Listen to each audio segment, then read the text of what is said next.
Il y avait des autos d'ici jusqu'à là-bas. Hein. Tant qu'on n'aura pas trouvé le criminel, il pourra recommencer. Les gens avaient peur de rencontrer l'assassin.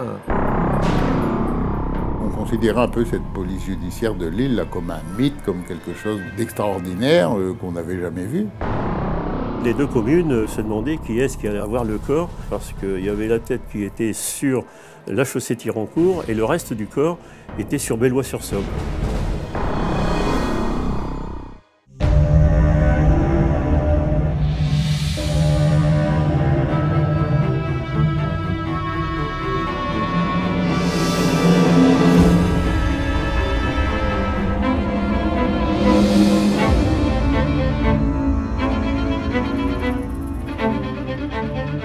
Août 1955, une touriste anglaise apparemment sans histoire est retrouvée assassinée en Picardie. Pas de mobile, très peu d'indices. Les enquêteurs ont entre les mains un crime inexpliqué. Il leur faut se tourner vers des techniques nouvelles. 5 mois d'enquête longue et difficile seront nécessaires pour résoudre cette énigme. L'affaire Marshall restera dans les annales de la police comme une des plus longues de l'après-guerre. Mais surtout, elle marque le véritable début de la police scientifique avec l'utilisation du portrait robot.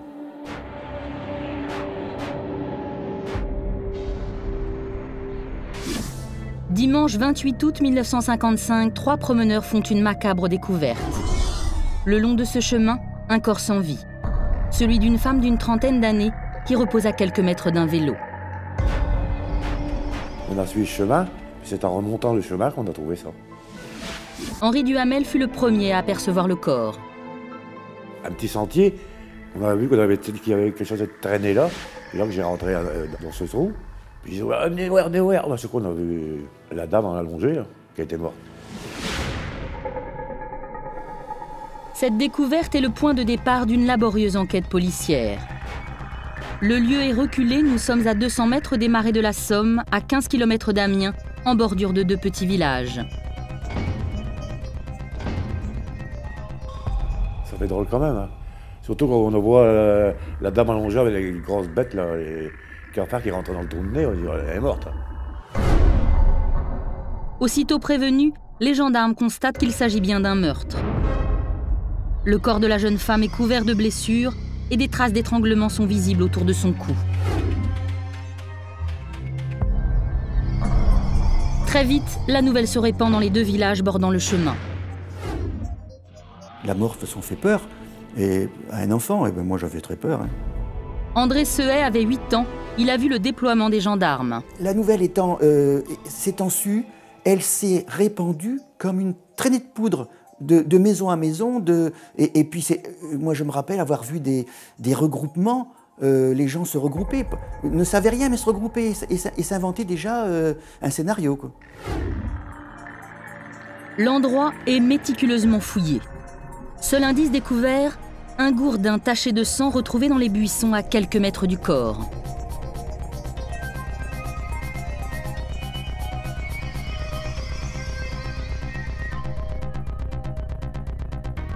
Aucun papier d'identité n'est retrouvé dans les affaires de la victime. Dans les villages alentours, personne ne la connaît. Tout porte à croire qu'il s'agit d'une touriste. La jeune femme porte un sac à dos avec quelques vêtements. Et sur son vélo, on retrouve un ticket SNCF, une première piste pour retrouver l'identité de la victime. Un détail va intriguer les gendarmes. Une roue de secours fixée au porte-bagages.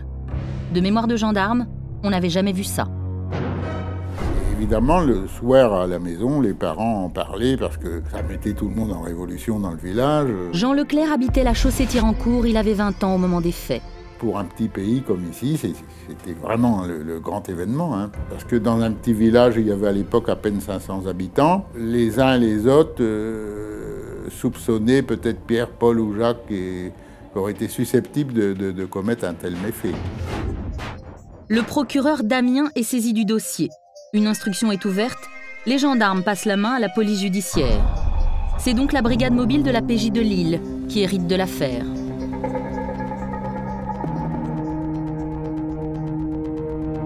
La victime est rapidement identifiée.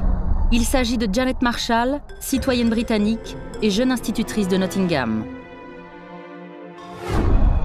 Dans cette soirée du 28 août, c'est tout ce que l'on sait de ce corps.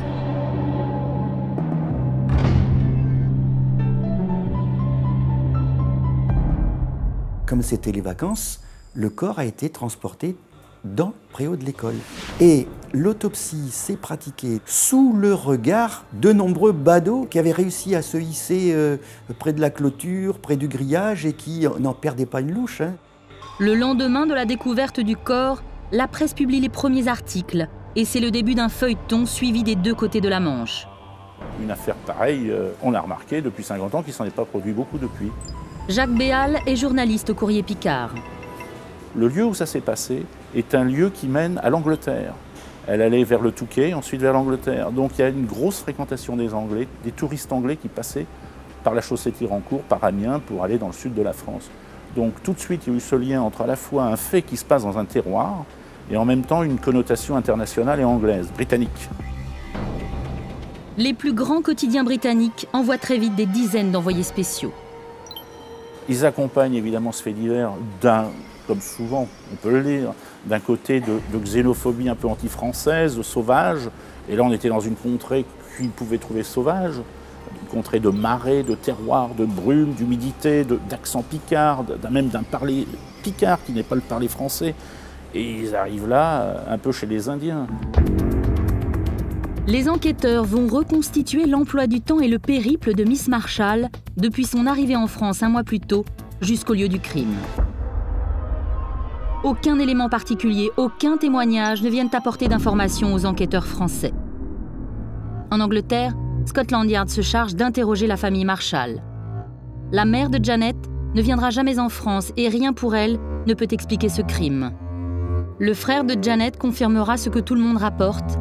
Janet Marshall était une fille sans histoire, sportive, passionnée de rencontres et de voyages. Quelqu'un qu'on aurait aimé croiser si on avait 20 ans, quoi. Mais attendez, effectivement, une Anglaise à bicyclette en 1955, certes elle est jeune, mais c'était pas chose fréquente. Elle est étonnante, cette jeune femme. J'ai 72 ans, je n'ai pas encore vu quelqu'un en vélo avec une roue de secours derrière, c'est pas courant. Hein. En Angleterre, Janet s'occupait d'enfants handicapés. Elle était célibataire et on n'y connaissait aucun petit ami. Arrivée par avion en France au mois de juillet 1955, elle était partie de Toulouse pour entamer un périple à vélo de plus de 800 km. Janet était une solitaire. Le trajet qu'elle avait décidé de suivre était celui de nombreux touristes. Rocamadour, la grotte de Lascaux, les châteaux de la Loire, Orléans, Fontainebleau, puis Amiens. Ce jour du 26 août 1955 devait être le dernier de son voyage pour rejoindre le Touquet, où une place à bord d'un avion avait été réservée. Elle n'y arrivera jamais.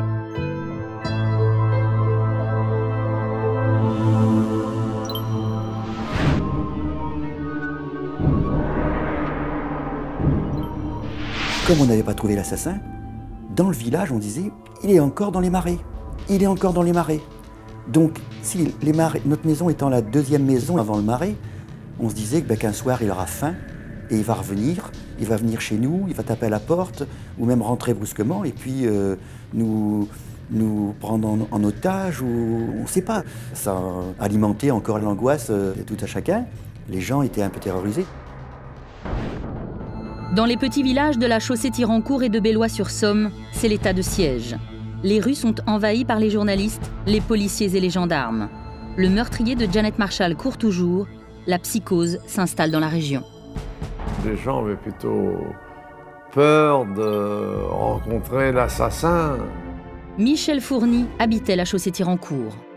On ne connaissait pas, à vrai dire, grand-chose de cette tuerie. Le maire de la chaussée Tirancourt a fait un appel aux habitants de bien vouloir, à tel jour, à telle heure, se réunir à la mairie. Toute la population, hommes, de la chaussée Tirancourt et de Bellois-sur-Somme, entre 30 et 50 ans, était convoquée pour être identifiée, s'identifier. Donc ça crée un climat un peu de psychose en même temps. J'ai obéi et je suis allé à la mairie de la commune de la Chaussée, au premier étage, pour raconter aux personnes qui étaient là ce que je pensais du crime de Miss Marshall. Pour les villageois, ce meurtre est un traumatisme alimenté par les premières photos diffusées. L'image d'une chaussure de la victime sera même publiée. La rumeur enfle et tout le monde devient suspect. La peur était dans le village et elle se transmettait de bouche à oreille, de commerçants ambulants à clients. Donc ça n'a fait qu'alimenter encore la rumeur en disant ben, ça peut être quelqu'un d'ici. Comme c'est un endroit où allaient beaucoup de chasseurs, on dit pourquoi pas un chasseur. On avait vu le criminel à un endroit, on avait vu à un autre, on l'avait aperçu non loin d'ici, on l'avait revu. Enfin, les nouvelles s'amplifiaient et puis devenaient peut-être même un peu fausses. Ça créait un climat de tension et de suspicion entre tous les habitants du village. Les premiers accusés, c'était nous, quand vous étiez là. Vous voulez savoir ce qu'on faisait là. Pour avoir les histoires qu'on a eues après, les emmerdes, c'est que je veux le dire, qu'on a eues après, on a dû laisser tomber ça. On a dû partir et puis rien dire à personne. Ça aurait été quelqu'un d'autre qui l'aurait retrouvé. Hein. Maman me disait, non, tu n'iras plus à la pêche parce que ben, l'assassin est encore là, il va te prendre. Et j'avais la pétoche. Il y a l'angoisse parce que tant qu'on ne trouvera pas l'assassin, il pourra recommencer. Quelques jours après la découverte du corps, c'est une véritable armée qui occupe la chaussée Tirancourt. Le commissaire divisionnaire Chabot, patron de la police judiciaire de Lille, ordonne le déploiement de 130 gendarmes pour effectuer une battue dans l'espoir de trouver des indices supplémentaires. C'est l'opération Ratissage. Ils font peur. Ça provoque la peur de voir ces gens-là. Ils se regroupent sur les trottoirs, il y en a énormément. Et puis d'un seul coup, un coup de sifflet, un chef les appelle.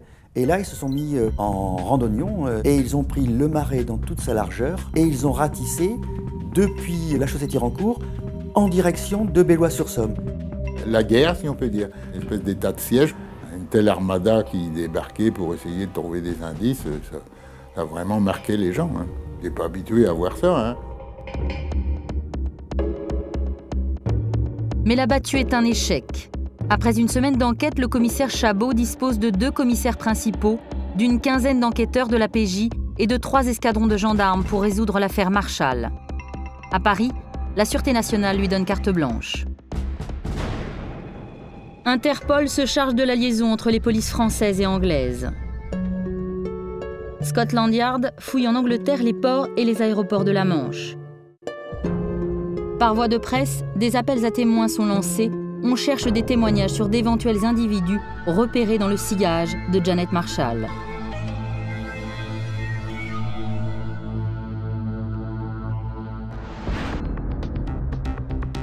Jour après jour, les enquêteurs recueillent des descriptions et un profil commence à apparaître.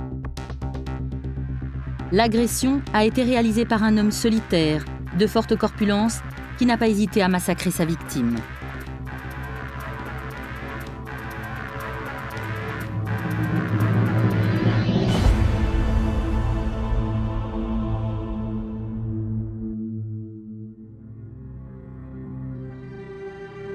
En 1955, les méthodes de signalement sont encore peu efficaces et difficilement exploitables.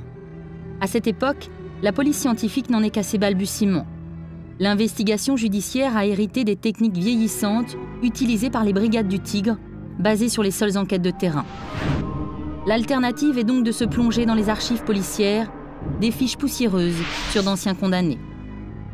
Ces fiches signalétiques datent des années 1880. Un certain Alphonse Bertillon invente alors l'anthropométrie. La technique consiste à effectuer des relèvements de mesures osseuses sur des condamnés. Il faut chiffrer la taille, l'envergure, la largeur du buste, la longueur de l'auriculaire, les dimensions des pieds ou des oreilles, en somme, décrire techniquement le corps d'un individu.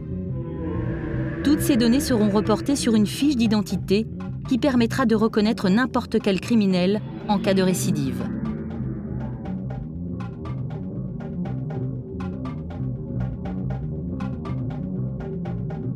L'anthropométrie développée par Bertillon, ça consiste à classer les individus.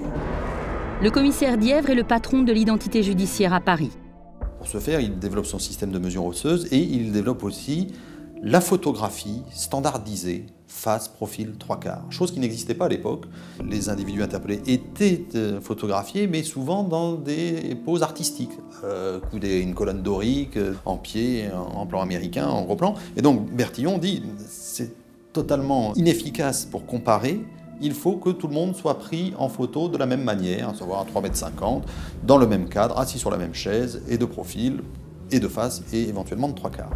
Il élabore aussi le portrait parlé, un signalement descriptif avec des termes qui sont communs à toutes les descriptions et utilisés par tous les policiers.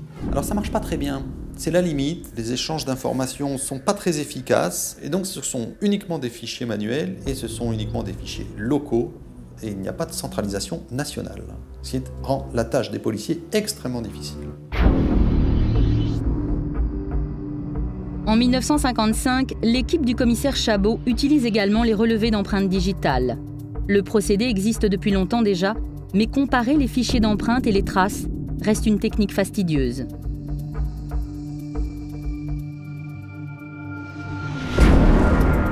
Dès leur première semaine d'investigation, les policiers exigent que tous les hommes de 15 à 60 ans habitant les villages de la Chaussée-Thirancourt et de Bellois-sur-Somme viennent déposer leurs empreintes digitales. Malheureusement, les comparaisons avec les traces retrouvées sur le vélo de Janet Marshall ne permettront pas de trouver le coupable. Elle a dû se débattre quand même pas mal, je suppose. Pierre Pardouenne vivait à Bellois-sur-Somme cet été-là.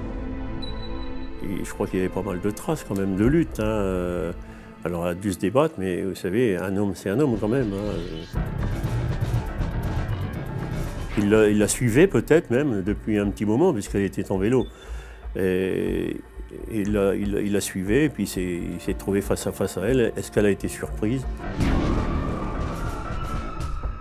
Les deux communes se demandaient qui est-ce qui allait avoir le corps de Jeannette Marshall, parce qu'il y avait la tête qui était sur la Chaussée-Thirancourt et le reste du corps était sur Bellois-sur-Somme.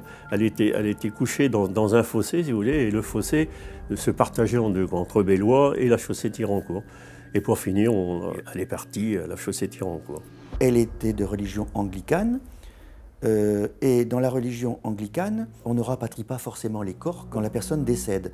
En principe, là où on meurt, on est enterré. Une semaine après la découverte du corps, tout le village de la Chaussée-Thirancourt se rend à l'enterrement de Janet Marshall. Aucun membre de sa famille n'est présent. Les villageois inhument une inconnue sous les objectifs de la presse internationale.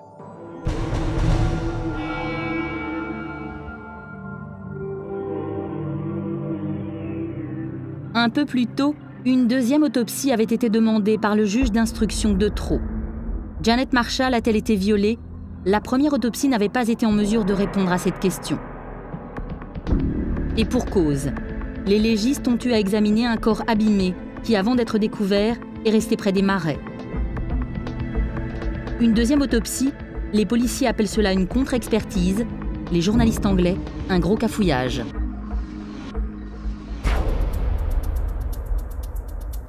Au plus fort de la pression médiatique, la police pense enfin avoir trouvé son coupable. Un vagabond des marais, Robert Payen. L'homme est un marginal en cavale. Il est recherché depuis plusieurs mois pour différents vols. Il a déjà connu la prison et une photo de lui existe dans les fichiers anthropométriques. Les enquêteurs vont rapidement arrêter le fuyard, un homme que les habitants surnomment le colosse des marais. Si on tenait un suspect, il y avait soulagement. Parce que bon, on allait pouvoir ressortir, retourner à la pêche, donc c'était tant mieux. Mais le colosse des marais a un alibi solide qui l'innocente aussitôt. Il n'était pas dans la région au moment des faits. C'était un être qui vivait de braconne, de petits rapinages, mais c'était pas quelqu'un qui avait l'envergure de tuer une personne pour la dépouiller.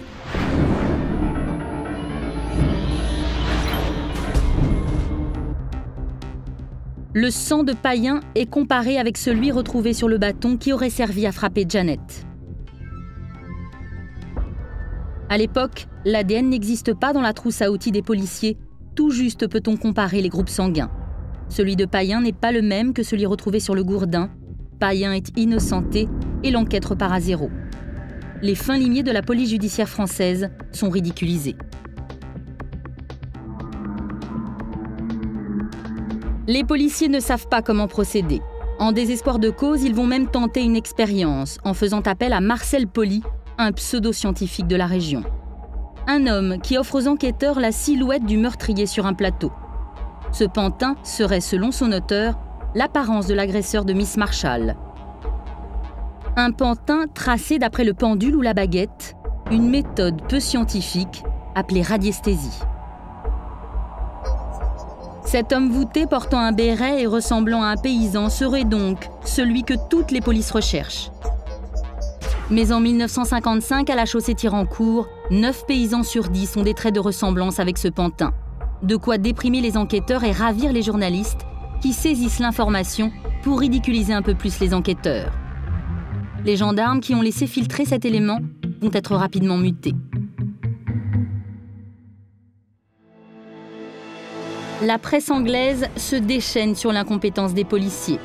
Le Sunday Pictorial détournera même le célèbre J'accuse de l'affaire Dreyfus en français dans ses colonnes pour fustiger la nullité de la police judiciaire française.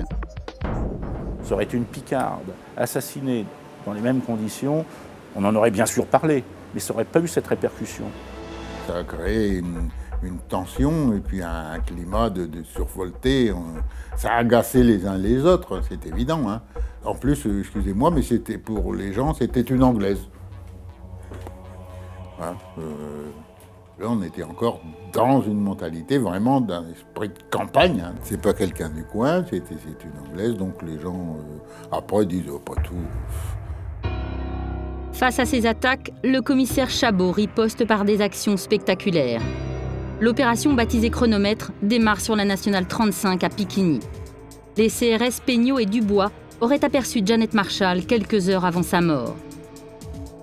Ils vont donc refaire le trajet parcouru par la jeune femme depuis Piquigny jusqu'au fameux chemin des Bruats où son corps a été retrouvé. Des témoignages, il y en a. Tout le monde ou presque a vu Janet, seule ou accompagnée, mais les horaires ne sont pas concordants. Un voyageur de l'express Paris-Boulogne aurait même aperçu Miss Marshall au passage à niveau de Piquigny, alors que son train roulait à plus de 100 km/h.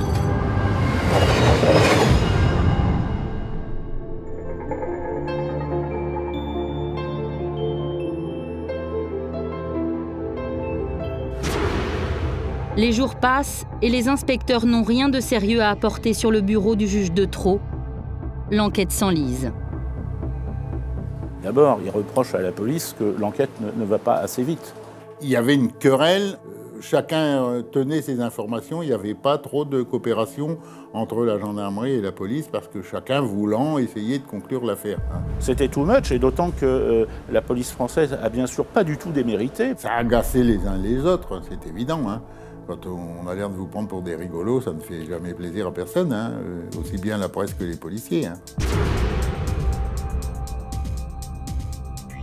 Les perquisitions reprennent de plus belle avec leur cortège de rumeurs. On apprend ainsi que le corps aurait disparu du lieu du crime 3 heures après l'agression et serait mystérieusement réapparu le surlendemain.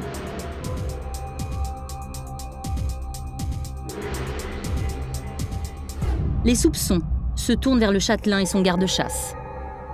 Il y avait ce château près duquel on a découvert le corps. Je ne sais pas s'il faut remonter à la résistance ou aux dénonciations, mais il y avait quand même cette opposition entre une classe ouvrière, une classe laborieuse, rurale, et en même temps une dynastie. Et il y avait des jalousies. Et l'industriel sain qui a été entendu par les gendarmes et les policiers, beaucoup se demandaient s'il n'était pas quelque part responsable. En ce dimanche matin du 26 août 1955, le châtelain et son garde-chasse prennent vers 8h30 le chemin des Bruats menant au Marais. Selon les légistes, la mort de Janet Marshall est survenue entre 9h30 et 10h, soit à peine 1 heure après leur passage. Peu avant midi, l'épouse du châtelain et une amie prennent ce même chemin pour retrouver les 2 hommes.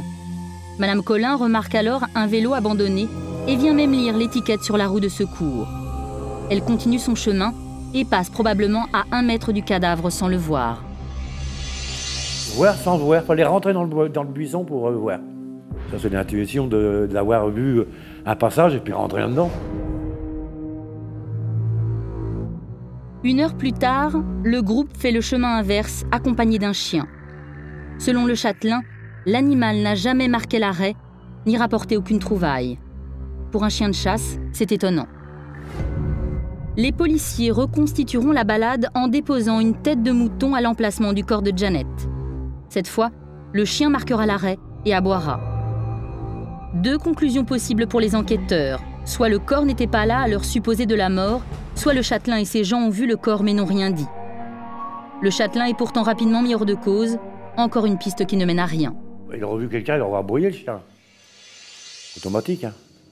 On en parlait forcément parce qu'il y avait du monde, surtout autour du café, quoi. Tout le monde venait voir. On a entendu parler que c'était peut-être un tel ou un tel. On a même parlé du château et tout ça, mais enfin, tout ça, c'était des rumeurs. Ça permet aux gens, quelquefois, qui ont des vieilles rancunes, de les mettre à exécution, si on peut dire. Notamment au niveau des gens qui étaient coureurs de jupons, si vous voulez, hein, en disant, bah, lui, bien possible d'avoir fait ça. Ça, c'est vrai, cet état d'esprit-là a existé. Hein. Plus le temps passe, plus l'affaire devient mystérieuse. Pas de mobile, pas de meurtrier et un scénario criminel de plus en plus opaque. Les enquêteurs craignent qu'une omerta règne sur la commune.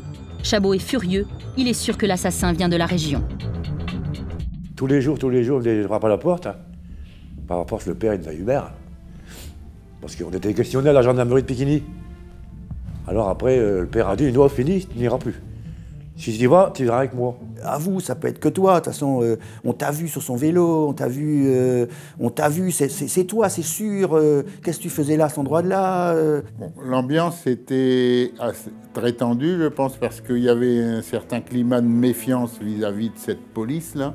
Les gens avaient un peu peur de ces policiers en disant qu'est-ce qu'ils sont venus nous embêter. Et... Si les gens du village avaient su quelque chose, ils auraient dénoncé. Hein. Ça, c'est à peu près sûr. Hein. Oui. Parce que ça aurait été un soulagement pour tout le monde. L'affaire provoque chez les villageois un véritable traumatisme. Bernadette n'a pas souhaité être filmée à visage découvert. Elle avait 20 ans quand un soir, en rentrant du travail, elle découvre son mari entouré d'inspecteurs. Il est considéré comme le suspect numéro 1. Bernadette se souvient de la tension qui régnait pendant l'interrogatoire et de l'impatience des inspecteurs à faire avouer son mari. Quand je suis rentrée, saisie de voir tous des bonhommes comme ça autour de la table, je me demandais qu'est-ce qui s'était passé. C'était des policiers de ville, assez haut placés. Hein. Oh, ils étaient bien 3, 4. Hein. Ça a duré combien de temps, l'interrogatoire? Un bon 6 heures. Hein. Et ça a duré combien de temps encore après, quand vous étiez là? Pour questionner. Oh, bien 3-4 heures. Vous savez que ça fait un drôle d'effet. Hein. C'est pas évident, vous savez. Alors, des questions, hein, ça mitraille. Hein. Même pas le temps de réfléchir pour répondre que patacrac, il y en a un autre à côté. Poser la même question, mais à l'envers, ça va pas être dit pareil. Qu'est-ce que vous faisiez, par exemple, dans ce chemin-là? Alors lui, il a répondu, ben, c'est mon chemin pour aller travailler. Parce qu'il y avait une hutte dans le bas du sentier. Et on s'est jeté sur lui qui n'a rien fait. Ah ben oui, hein. Je souhaite jamais à personne de passer ces trucs-là. Non, vous n'avez rien à se reprocher. Et puis qu'on vous arrive sur le dos comme ça, c'est dur, hein. C'est dur. Il faut se mettre à sa place, hein. Quand vous rentrez vous voyez que votre mari il devient le suspect numéro 1, ou presque, il est certain que ça fait drôle quand même. Qu'il fallait trouver un assassin à Miss Marshall, et puis c'était bien, il fallait le trouver vite. Et ben, si on l'avait trouvé à la Chaussée-Thirancourt, parmi les chasseurs surtout, ben, ça aurait été pas plus mal. Comme ça n'aboutissait pas, les Anglais étaient un peu sceptiques. Il avait l'air un petit peu de sous-estimer la police française. Donc il y avait un peu ce climat de rivalité, puis de regarder les gens de haut en disant « vous êtes des petits, vous n'en sortirez pas ». 3 semaines se sont écoulées depuis le début de l'affaire. Déjà 16 interpellations suivies de gardes à vue qui ne déboucheront sur aucune mise en examen. À Paris, on s'impatiente. Les voisins anglais mettent une pression énorme sur les autorités françaises. À la décharge de la police nationale, à cette époque, la science n'est d'aucun secours pour faire avancer l'enquête. Aujourd'hui, grâce à l'ADN, cette affaire aurait été rapidement élucidée. Alors Chabot va tout miser sur un homme pour relancer l'enquête et trouver une méthode pour enfin lever le mystère qui entoure le meurtre de Janet Marshall.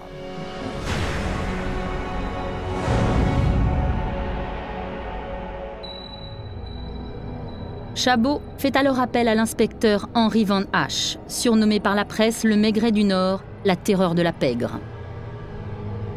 Il a envoyé des gars de la PJ de Nice me chercher en vacances parce que, entre guillemets, comme on dit, ça merdait. tout de suite, Chabot m'a dit, vous avez vu cette affaire, ils nous ont pris pour des cons. Écoutez, en ce moment, vous avez la baraka, je vous fais rentrer, et puis vous verrez. Mais je dis, mais monsieur Chabot, déjà, j'ai raté le concours de commissaire il y a l'année passée. Vous m'avez dit, il dit, vous pensez bien, Van Hache, avec une affaire comme ça, avec le problème que ça pose, avec les médias et compagnie, mais réussissez-moi cette affaire et vous n'aurez pas besoin d'aller au concours.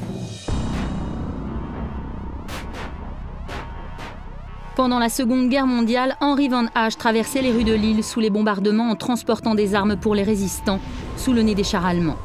Lorsqu'il intègre la police judiciaire en 1946, il hérite rapidement des affaires les plus compliquées et se construit rapidement une réputation de dur à cuire. Chabot en fait son joker. Chabot, c'était le seigneur. C'était un crack. J'avais sa confiance. Il me regardait avec gentillesse, presque paternellement. Et toujours, il me disait, je vous fais confiance, Van Hache. Alors, j'ai dit, bon, ben, d'accord. Je voulais de l'action, jamais travailler la nuit, j'aimais bien la violence. Je prends tout de suite le taureau par les cornes et je deviens vite une espèce de chef d'attaque, un gars qui mène le jeu, qui entraîne les autres. Van Hache reprend l'enquête à zéro et se concentre sur les faits, uniquement les indices. Il laisse tomber le mobile, persuadé que les autres flics font fausse route. Ils discutent, ils bouffent, après ils mangent bien, ils boivent l'apéritif, ils mangent bien, et puis après ça discute pendant 1 heure, 2 heures sur de subtiles hypothèses. Ils sont toujours en train de parler de mobile, de ceci, de cela, qu'ils l'ont vu, et que ça aurait dû se passer comme ça. Tu vois, moi je le vois, non, moi je vois rien du tout. Moi, je vois un vélo abandonné, je vois un cadavre, et je dis il y a un auteur, c'est tout. Moi je barre, je m'en vais bosser sur le terrain. Moi, je suis dans la merde, je suis dans les marais, voir où elle est passée, voir la route, tourner autour, marcher longtemps, m'imprégner du lieu, aller dans la hutte. Van Hache exige de rencontrer tous les habitants des communes concernées. Il veut tout savoir sur chacun. Pour cela, il applique sa méthode, l'intimidation. Vous êtes dans la culture, tout ça, qu'est-ce que vous faites? Comment vous faites pour tuer une poule? Ben, on l'égorge, hein. Une poule de luce qui dit. Oh. Je les passe au crible, hein, tous. Je les fais défiler tous, je les connais tous. Qu'est-ce que vous foutez là? Ben, on allait voir chercher après les filles, c'est tout. Hein. Comme les jeunes, hein, comme vous avez fait, vous-même. Hein. Je leur disais, comment tu fais l'amour avec ta femme, toi? Oui. Hein? Comment tu bandes quand t'es avec ta femme? T'aimes bien de la prendre comme ça et comme ça? Ouais, j'allais jusque-là. Les mecs, les paysans, ils me regardaient. Là. Mais j'avais besoin de savoir, j'avais besoin par la position de la fille, par un tas de trucs. Je disais, comment ça s'est passé? Peut-être que c'est un cas qui a un petit peu de sadisme. Je veux connaître ces gens-là. Ils vont faire sauter le masque. Je vais leur arracher leur masque. Je sais bien quelle est la nature humaine. Et puis je me connais aussi. Je sais quels sont nos fantasmes. Il va cracher. Il va se découvrir.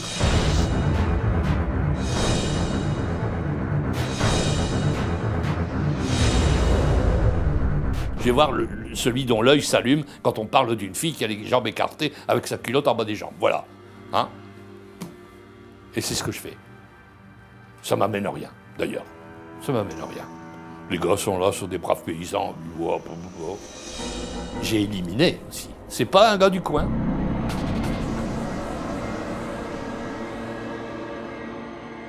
Est-ce qu'il était avec elle? Non, d'après les premiers témoignages, elle était seule avec d'autres. Alors, qu'est-ce qu'il faisait? Eh bien, il y a la massue, le gourdin, il y a le collet autour du cou. Ben, c'était un gars des marais. C'était un gars qui posait des collets. C'est une espèce de vagabond. Pour se déplacer, il pique un vélo à l'occasion. Il n'a pas seulement fait la chaussée Thirancourt, il a été en deçà et au-delà, et toujours dans le même axe. Paris-Abbeville. C'est un type qui vient de l'extérieur et qui a vécu à la chaussée Thirancourt, peut-être quelques jours, et qui a tué. La chance va finir par sourire à Van Hache. Sur les centaines de dépositions du dossier, il est intrigué par le témoignage de la factrice. Il était à la croisée d'un chemin et elle, la factrice, était en vélo. Elle a filé et c'est après coup qu'elle a dit « Mais ce type-là, je l'ai vu, il m'a fait peur. Il avait une sale tête, il était buriné. Il avait de ces rides du nez au menton. Et puis alors, sa main estropiée. Hein. Elle avait remarqué tous ces détails-là parce qu'elle était un peu impressionnée puis apeurée par cet homme qu'elle a rencontré plusieurs fois. Ça s'est avéré d'une première importance. Hein. La physionomie de l'homme se précise. Il est inconnu dans la région, porte le béret, une grande veste, un pantalon sombre. Et surtout, il souffre d'une amputation visible. Il lui manque 3 doigts à la main gauche. Van Hache tient enfin un signalement, mais il s'agit d'un portrait parlé, très fastidieux à expliquer à toutes les personnes qui l'interrogent.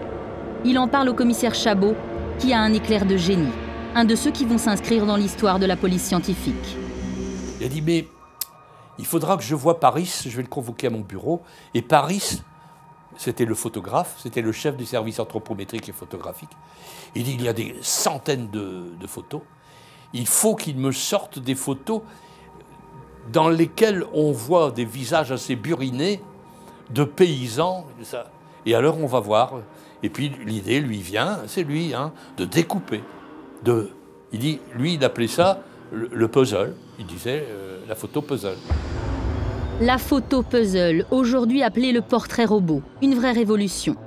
La méthode est complexe. Il faut disposer de plusieurs centaines de photographies et les couper en 3 bandes horizontales interchangeables. Chabot en est à son 2e coup. C'est dans 1952 à Lyon qu'il met au point cette méthode et qu'il la teste avec succès dans une autre affaire criminelle. Sa technique a désormais un nom, le portrait Chabot. Le FBI s'intéresse de près à cette méthode française. Les Américains seront les premiers à fabriquer une mallette transportable d'échantillons photographiques. La méthode reviendra en France avec une nouvelle appellation plus technique.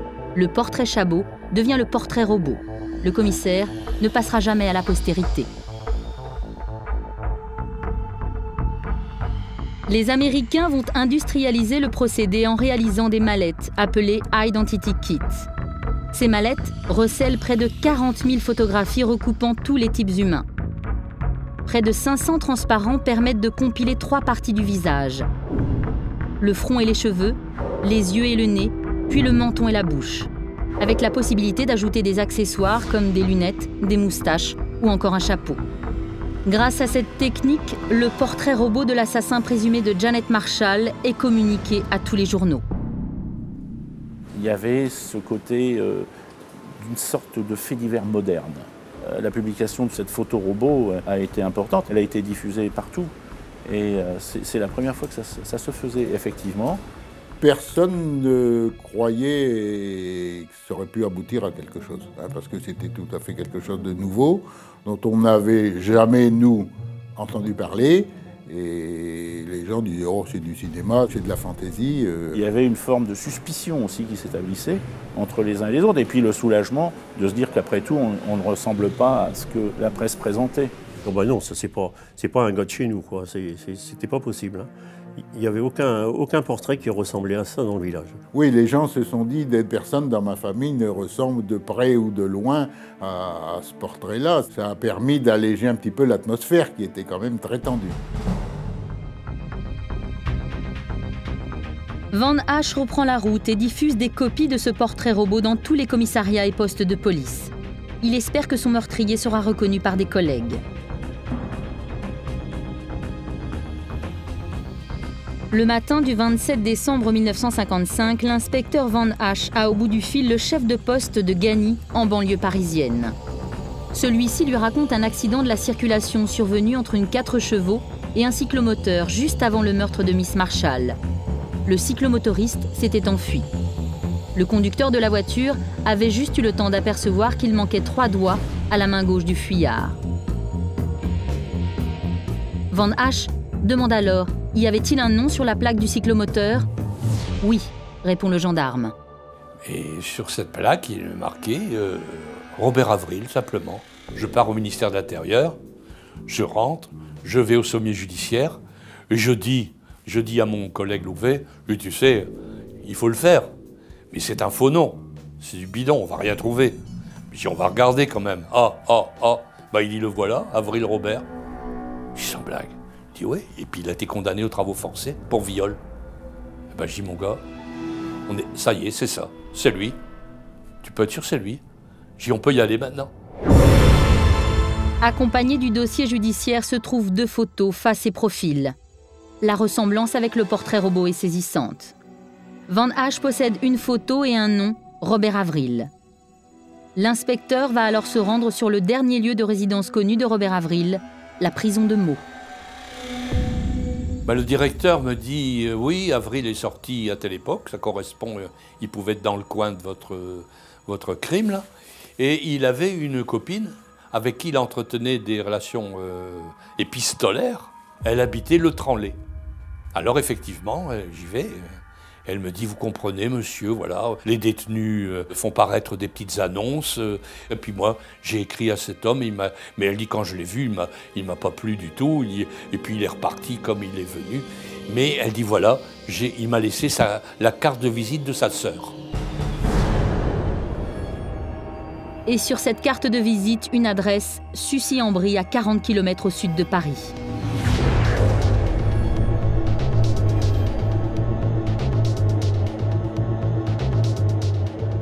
Et puis, surprise, je vois une silhouette, je le vois dans le fond du couloir, je le vois se rapprocher, je le vois derrière la vitre.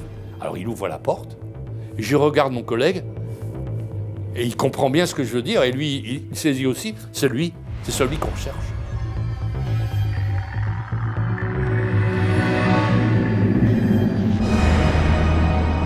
Il avait un faciès qu'on nous donne en exemple souvent en criminologie, du criminel né. Voilà, du criminel né. Les yeux, les pommettes, la forme de la tête.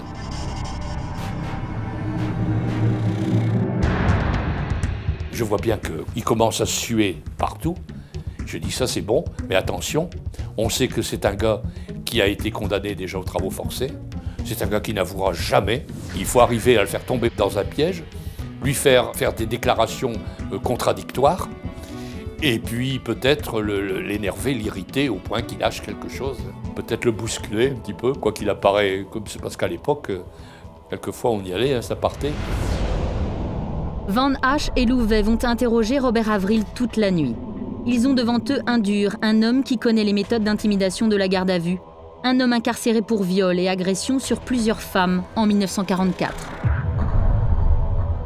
Notre chance, c'est peut-être notre expérience, c'est notre certitude. Et puis lui, c'est peut-être un être très fruste, comme il le paraît physiquement. Il s'avérera que non, il est beaucoup plus intelligent que ça. Louvet perquisitionne et retourne la maison jusqu'à trouver un collier de perles, une montre et un appareil photo, ainsi que des rustines anglaises trouvées dans une poche de Robert Avril. Toutes ces affaires appartenaient à Janet Marshall, mais Avril ne lâche rien. Il dira, ah oui, dites, vous savez, j'ai compris tout de suite, hein. Vous savez que chaque jour, je regarde le journal, je savais que vous alliez arriver et que vous veniez pour ça. Il dit, je sais, je sais. Van Hache et Louvet font transférer le 7 janvier 1956 l'accusé à Amiens pour une garde à vue qui va durer 40 heures. Le juge Detreau et le commissaire Chabot sont là. C'est le moment tant attendu par tous depuis maintenant 5 mois.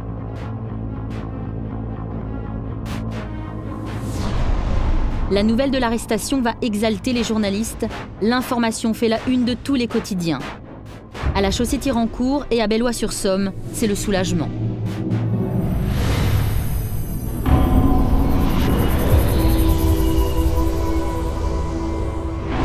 Pendant cette garde à vue, les inspecteurs vont lentement énumérer devant Robert Avril les faits et les charges qui pèsent contre lui.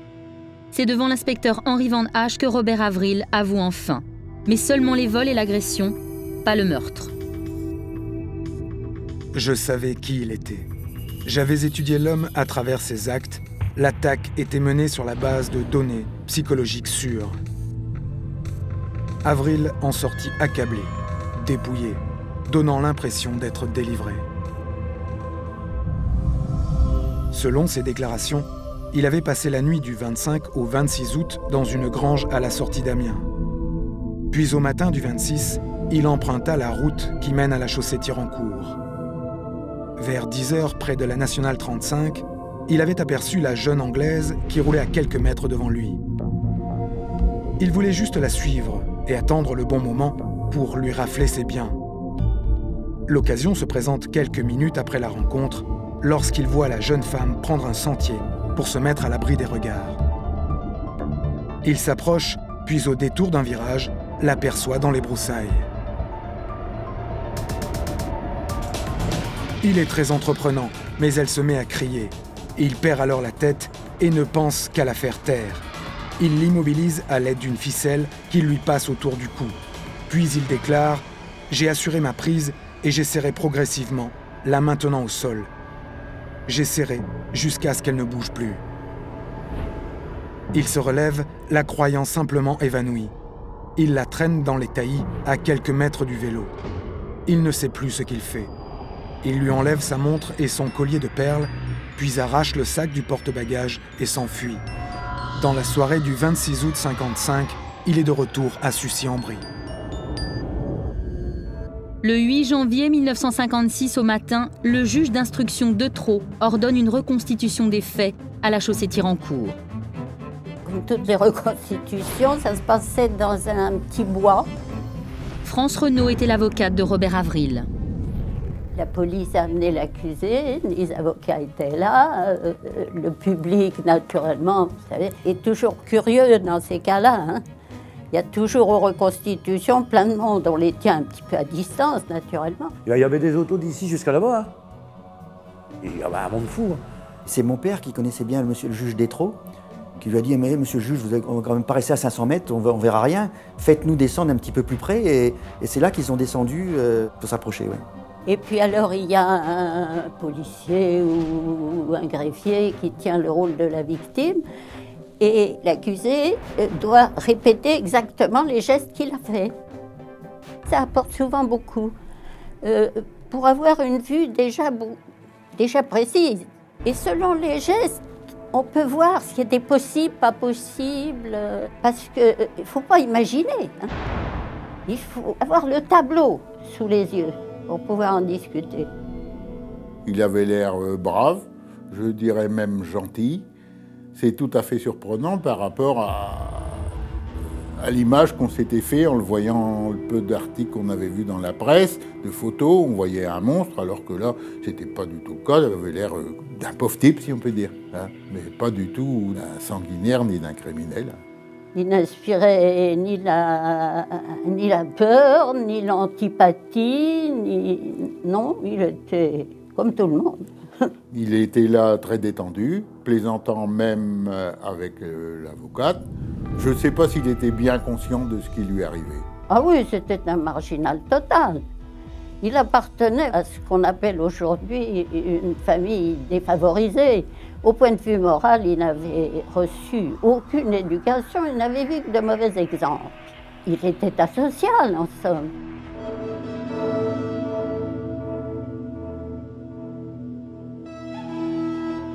Depuis son arrestation, Robert Avril se comporte d'une façon déconcertante. À chacune des questions qui lui sont posées, il donne une version différente et s'embrouille dans les dates, les lieux et ses propres gestes. L'homme a un passé chaotique. Mais qui est Robert Avril? En 1919, Robert n'a que 6 ans quand, en jouant avec un détonateur oublié dans un champ, l'objet explose dans sa main gauche, lui arrachant 3 doigts. Quelques mois plus tard, sa mère décède de la tuberculose, puis son père se suicide alors que les gendarmes viennent l'arrêter pour viol. Robert Avril est placé dans un orphelinat dont il s'échappera à l'adolescence. Il va errer dans les champs, travaillant comme il le peut pour obtenir de quoi manger, dormant n'importe où et vivant de rapine pour améliorer son ordinaire de vagabond. Son infirmité de la main gauche ne lui facilite pas les choses avec les filles. Robert Avril cultive la honte de son handicap. Pendant la guerre, il commettra 4 viols dans le seul mois de juillet 1944. Retrouvé à la Libération, il sera jugé et condamné à 10 ans de travaux forcés. Il n'en fera que 7 pour bonne conduite et retrouve la liberté en été 55, au moment même où Janet Marshall commence en vélo une traversée touristique de la France.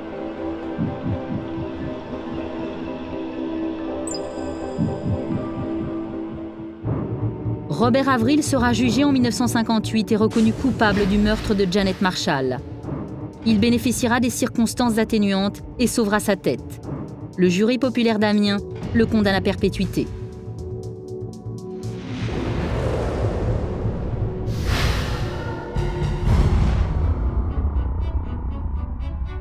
Le commissaire Chabot ne verra pas son invention porter son nom. la technique utilisée par toutes les polices scientifiques de la planète reste pour tout le monde celle du portrait robot.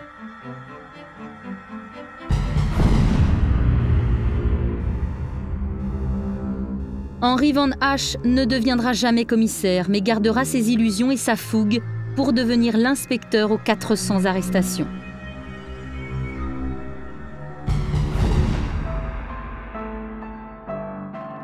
Janet Marshall repose toujours à la Chaussée-Thirancourt. Sa tombe est encore fleurie. Cruel détail de l'histoire, sur la stèle il est écrit « Marshall Janet, jeune Anglaise de 30 ans, assassinée le 28 avril 1955, chemin des Bruas, 8310 La Chaussée-Thirancourt. » Janet n'est pas morte un 28 avril 1955, mais un 28 août. L'employé de mairie chargé de graver la plaque a confondu le mois d'août avec le mois d'avril. Avril, le nom de l'assassin.